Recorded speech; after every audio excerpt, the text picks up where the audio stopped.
Hello বন্ধুরা, কেমন আছো? আর এত কিছু জানলে আরও একটা এত গুরুত্বপূর্ণ খবর জানবে না? চলো, আমি তোমাদেরকে শুনিয়ে দিই। হ্যাঁ, যারা যারা শোনান তারা তো শুনবেই। তো সেটা হচ্ছে এটাই যে যে সমস্ত কাহিনী বললাম, আরও অনেক আছে, আনলিমিটেড। চলো, কোনো ব্যাপার না। এখনো পর্যন্ত যে সমস্ত কাহিনী বললাম আমার লাইফের, সেগুলো তো আছেই। তার সঙ্গে দাঁড়িয়ে আজকের আর একটা কথা হচ্ছে এটাই যে এত বছর আমার কোনো ঘরটার কোনো কিছু ছিল না, কোনো কিছুই ছিল না। আমার বলতে নিজের একটা কোনো রুম ছিল না, কোনো কিছু ছিল না। এখন গিয়ে আমার আমাদের পুরানো একটা 3 কাঠা জমি ছিল। তো আমার ভাসুর সেখানে আম, ময়জার বাড়ি বানায় আর বলে যে এটা আমি, এই জমিটা আমি আমি নিলাম, আর এই জমিটাতে আমি আমার মতো করে ময়জার বাড়ি বানাবো আর কিছু গাছপালা লাগাবো। সেটা তার নিজের উক্তি। ঠিক আছে, সে নিজের মতো করে ভাগ করে নিজে নিল যে হ্যাঁ, আমার 2 ভাই, আমি তো বাইরে জমি নিয়ে নিচ্ছি, আমার 2 ভাই এই বাড়িতে থাকবে, যেটা আমাদের বর্তমানে বাড়ি আছে। আর আমি হচ্ছে উম, আমার তো বাবার কোনো অধিকার আছে, তো আমার বাবার অধিকার আমি সেই পুরানো, যেটা আগের আমার শ্বশুরের আগে থাকতো, মানে আগে আমার দাদু শ্বশুরের জমি। তো বললো যে সেখানে আমি নিচ্ছি, সেটা আমি নিচ্ছি, কারণ আমি তো বাড়ি কিনে নিচ্ছি, জমি কিনে নিচ্ছি, অনেক কিনে নিচ্ছি, তো আমার তো আর অভাব নেই। তো আমি এখানে এই বাড়িতে 2 ভাই থাকবে, আমার এই বাড়িতে জমি দরকার নেই, আমার ওই বাড়িতে আমি পুরানো জমিটা নিলাম। ভাগের ভাগ, বাবার ভাগ ভাগ তো কেউ ছাড়ে না, ভাগের ভাগ নিলাম আমি ওইটাতে। দাদিমার, মার, তারপরে আরও একটা মজার বাড়ি আছে, তো যেখানে বললো যে আমার সেখানে জমি লাগবে না। তো অর্থাৎ লাগবে না, মানে লাগবে না।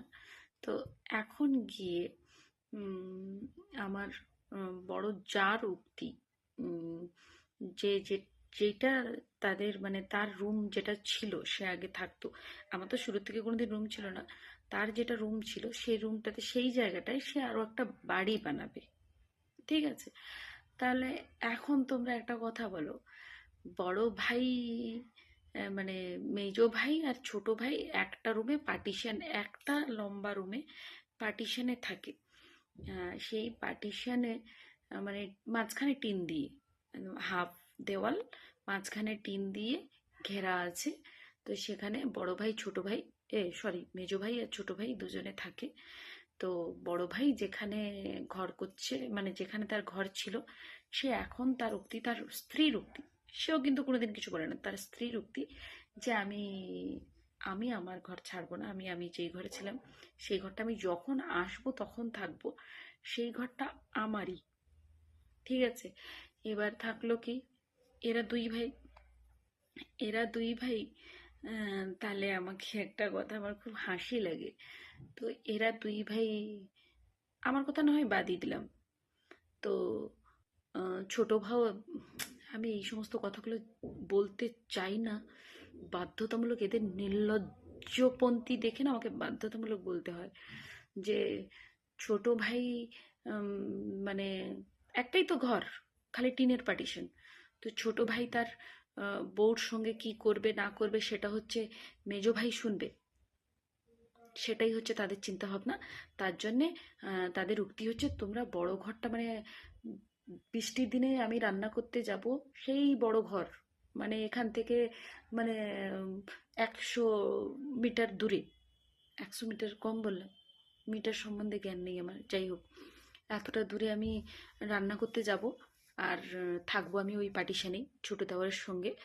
আর আমার বর তো গাধা, তো সেই কারণে আমার বর যেটা, ওই যে বলছে যেটা, যে থাকবি, ছোট ভাইয়ের বউ যেরকম ছোট ভাইয়ের বউ থাকে, ছোট ভাই আর ছোট ভাইয়ের বউ খাট নাড়া দিবে, আর তুই শুনবি আর পার্টিশনে থাকবি।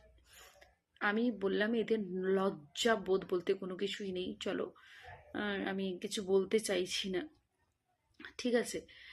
আর সেখানে আমি বলবো যে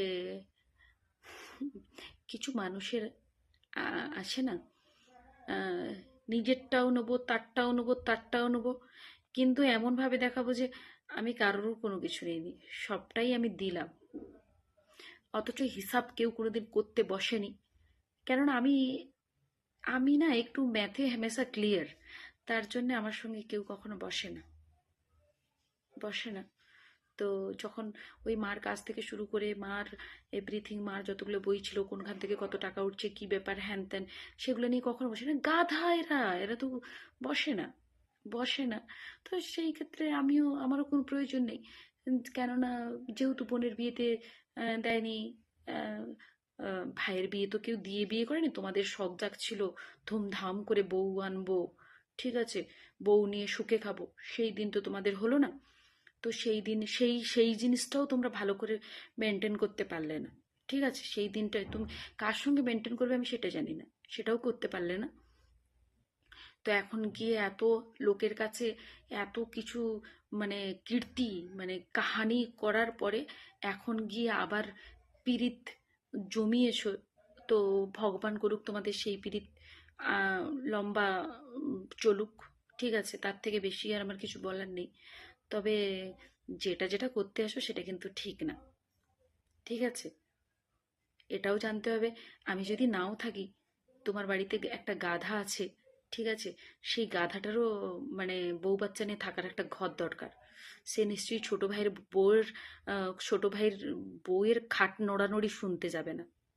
আমি আর লজ্জা ছেড়ে কি বলবো, নির্লজ্জ তোমাদের কেউ আর নেই। ঠিক আছে, চলো, কোনো ব্যাপার না, এইটাই আমি বলতে চাইছিলাম। ঠিক আছে, তো ঘর, সেই ঘরটার মধ্যেও তাদের ঘর দরকার। তো আমি যদি বলি, আমার বড় ভাসুর বলবে এখন যে আমি তো কখনো বলিনি আমার দরকার, তোমরা দুই ভাই থাকো। তাহলে তুমি যদি বলো নেই, তাহলে তুমি এখনো পর্যন্ত তোমার মেজো ভাইকে কেন পারমিশন দাওনি যে আমার ঘরটা, আমি যেই ঘরটাতে থাকতাম সেই ঘরটা ভেঙে একটা ঘর তুল। ঠিক আছে, যেই ঘরটাতে তোরাও থাকতে পারবি সেই ঘরটা সেরা নিক। ঠিক আছে, একটা কথা, সেটাও তো তুমি বলনি, ক্লিয়ারও তো করনি। তো তোমরা কত বড় গেম নিয়ে চলো আর কি মাস্টার মাইন্ড মানে দিমাগ চলে, সেটা আমিও তো জানি। চলো, কোনো ব্যাপার না। কেননা আমি এটা জানতাম, আমি চলে আসার পরে, আমি আসার আগে পর্যন্ত খুব ভালো ব্যবহার, আমি চলে আসার পরে আমার মেয়েকে বলছে যে এই মেয়েটাও এর মা যেরকম সেরকমই হয়ে যাচ্ছে। ঠিক আছে, তার বড় জেঠুর উক্তি, তিনি নাকি শিক্ষিত, বিএড করা একজন মানুষ, সে একটা ছোট বাচ্চাকে এরকম ভাবে পিঞ্চ করে কথা বলছে। তার মানে সে একবার ভাবলো না যে আমি কি বলছি, সেই বাচ্চাটা কি ভাববে আমার সম্পর্কে। আজকে না হলে কালকে তো সে ভাববেই, তাই না? তো এদের সম্পর্কে আমার আর বলার কিচ্ছু নেই, দূর দূর পর্যন্ত নেই। থাকো, আমার কথা বাদই দাও। ঠিক আছে, গাধাটা একটা বউ করবে, তো গাধাটার জন্য একটু চিন্তা ভাবনা করো। চিন্তা ভাবনা করে কমসে কম তাকে একটা ঘর দুয়ার দাও। সে আর কতদিন এরকম করে উম, মানে বাড়ির চাকরের মতো করে থাকবে এক সাইডে, তাই না? দুই ভাইয়ের অধিকার আছে পুরো, সে তো চাকর বাকর মানুষ, তার কোনো অধিকার নেই। সেই চাকরটাকে একটু অধিকার দাও। সেই চাকরটা যদি বউ করে, কমসে কম সে কোথায় থাকবে, কোথায়? আমার কথা নাহলে বাদ দাও, আমি নাহলে ছেড়েই দিলাম। আগে যারা আসবে তারা তো ছাড়বে না তোমাদেরকে, তারা তোমাদের পর্দা ফাঁস করবেই। ঠিক আছে, কেননা তারা তো আর আমার মতো অনেক দূরের 20 ঘন্টার রাস্তার মেয়ে হবে না, যে 20 ঘন্টা দূরিতে বাপের বাড়ি থেকে কেউ আসে না, কেউ অধিকার নিয়ে আসে না। যেরকম দেখছো তো রিঙ্কির বাপের বাড়ির লোক এই কয় মাসের বিয়েতে, কয় বছরের বিয়েতে কতবার বিচার করতে আসলো। সেরকমই একটু সাবধান হয়ে যাও এখন, তোমাদের সাবধান হওয়া খুব প্রয়োজন। আর সেও তো তোমার বাবারই একটা সন্তান, তাকে একটা ঘরটর দাও। ঠিক আছে, তাকে একটা ঘরটর দাও, তাকে একটা থাকার জন্য একটু জমি টমি দাও। সে কোথায় যাবে? আগে তার ফিউচার, সে যদি বিয়ে শাদী করে তাহলে কমসে কম তাকে তো থাকতে হবে, তার তো নিজের একটা পার্সোনাল ঘর দরকার। তোমরাই যদি সব দখল করো, তাহলে আর সে থাকবে কোথায়? এতটা অন্যায় করো না, ভগবান সহ্য করবে না। ঠিক আছে? খালি ওই লোক দেখো না, আমি আসলাম বিচার করে দিলাম, খালি লোকের সামনে বলে দিলাম এই জমি আমার দুই ভাইয়ের, অথচ সেদিকে বউ বলছে এই এই যে বাড়িটা এটা আমরা ঠিক করব, এই বাড়িতে কেউ হাত দেবে না।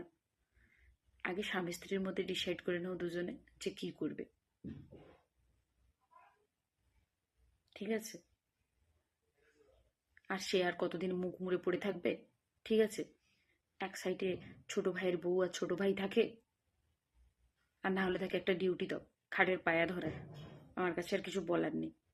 তোমাদের মতো বিবেকহীন মনুষ্যত্বহীন মানুষদেরকে আমার কাছে কিচ্ছু বলার নেই। ঠিক আছে? বলতে আমি চাই না এই সমস্ত কথা, কি করব বলো? আর লাস্ট মুহূর্তে এসে আমার আটকাচ্ছে না কোনো কিছু। সরি।